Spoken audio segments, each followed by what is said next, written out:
पश्चिम बंगाल के बीरभूम जिले में स्थित नल्हाटी शक्तिपीठ से जुड़ी मां भूतधात्री की कहानी अन्य पीठों की तुलना में काफी अलग और रहस्यमयी है। जहां अधिकांश शक्तिपीठों की कहानी देवी सती के अंगों के गिरने से शुरू होती है, वहीं भूतधात्री की महिमा उस अदृश्य शक्ति और अग्नि से जुड़ है जो संहार के बाद सृजन करती है।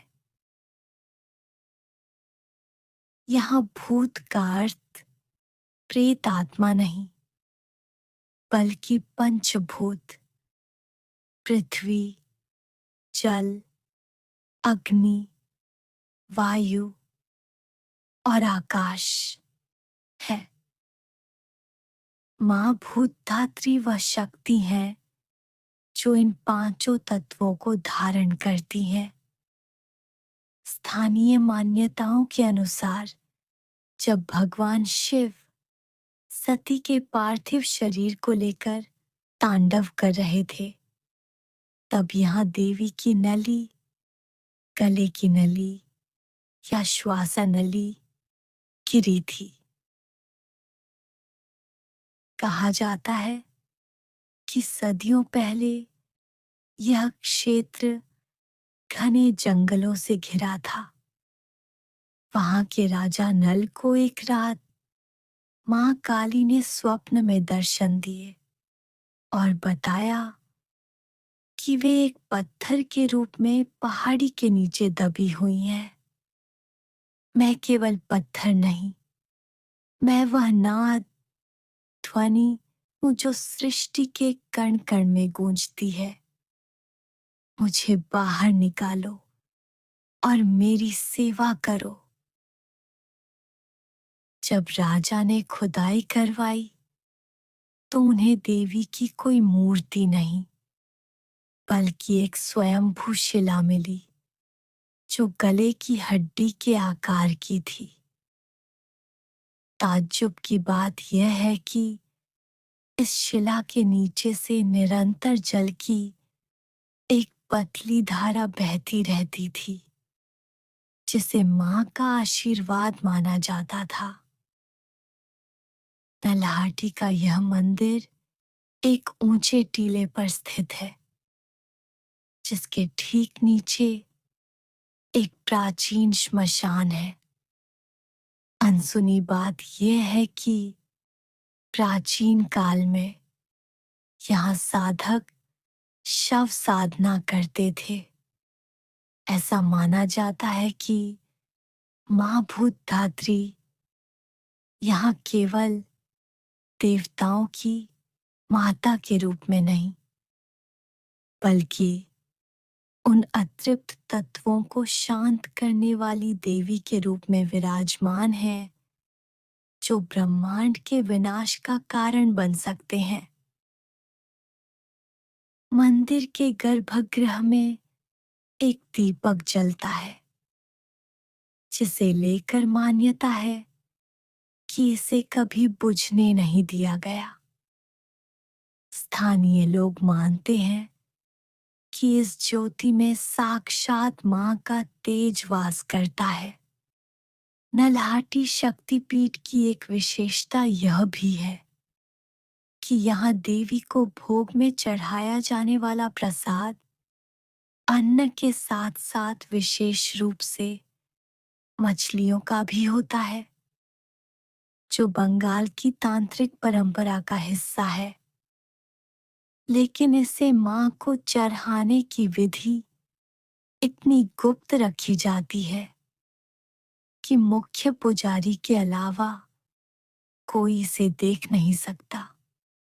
माना जाता है कि जो भक्त यहाँ निष्काम भाव से अपनी वाणी की शुद्धि की प्रार्थना करता है, मां भूतधात्री उसे वाक सिद्धि का वरदान देती है। सर्वाणी कन्याकुमारी में स्थित सर्वाणी शक्तिपीठ, जिसे कुछ स्थानीय परंपराओं में सावर्णी या श्रावणी भी कहा जाता है, भारत के दक्षिणी छोर पर स्थित एक अत्यंत जागृत पीठ है। यहाँ की सबसे अनसुनी और रोचक कहानी केवल सती के अंग गिरने तक सीमित नहीं है, बल्कि उस अधूरे विवाह और रंगीन रेत से जुड़ी है, जो आज भी विज्ञान के लिए एक रहस्य है।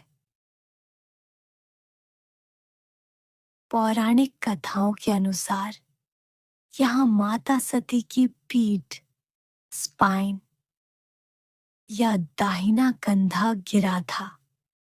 शक्ति, सर्वाणी, सर्वानी या कन्याकुमारी, भैरव, निमिष, निमिष या संहार, यहाँ देवी को एक ऐसी कुंवारी कन्या के रूप में पूजा जाता है जिनकी तपस्या अभी भी जारी है। लोक कथाओं के अनुसार देवी कन्याकुमारी ने भगवान शिव को पति के रूप में पाने के लिए कठोर तपस्या की थी। भगवान शिव विवाह के लिए तैयार हो गए और बारात लेकर शुचिंद्रमा कन्याकुमारी के पास तक पहुंच भी गए थे। देवताओं को पता था कि असुर बाणासुर का वध केवल एक कुंवारी कन्या ही कर सकती है। यदि शिव और पार्वती कन्याकुमारी का विवाह हो जाता तो बाणासुर अमर हो जाता।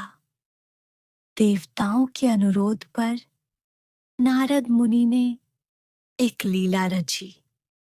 जब शिव जी की बारात आ रही थी, तब नारद ने आधी रात को ही मुर्गे की आवाज निकाली। शिव जी को लगा कि सूर्योदय हो गया है और विवाह का शुभ मुहूर्त निकल गया है, इसलिए वे निराश होकर वापस लौट गए।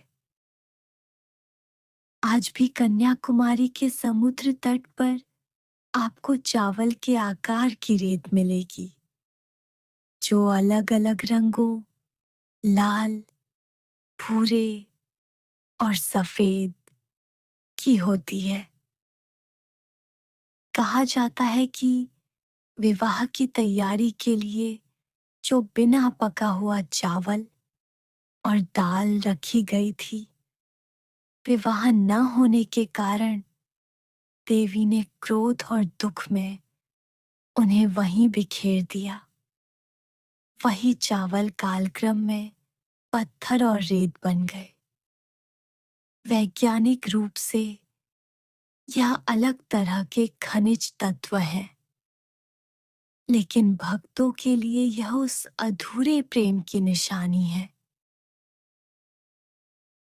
विवाह न होने के बाद देवी पुनः तपस्या में लीन हो गईं।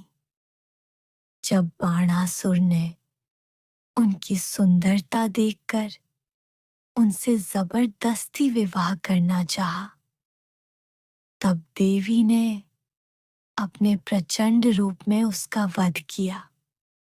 आज भी मंदिर में देवी की प्रतिमा के हाथ में एक माला है और वे समुद्र की ओर मुख करके खड्डीधी हैं, जैसे वे अब भी युगों से अपने आराध्य शिव की प्रतीक्षा कर रही हों।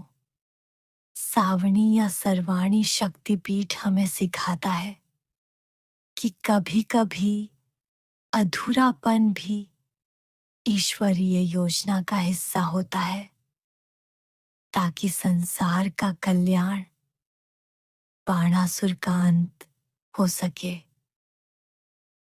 अगर आपको हमारी वीडियो पसंद आ रही है तो हमारी वीडियो पर लाइक, सब्सक्राइब और कमेंट करें। अपने दोस्तों के साथ शेयर करना ना भूलें और वीडियो देखने के लिए धन्यवाद।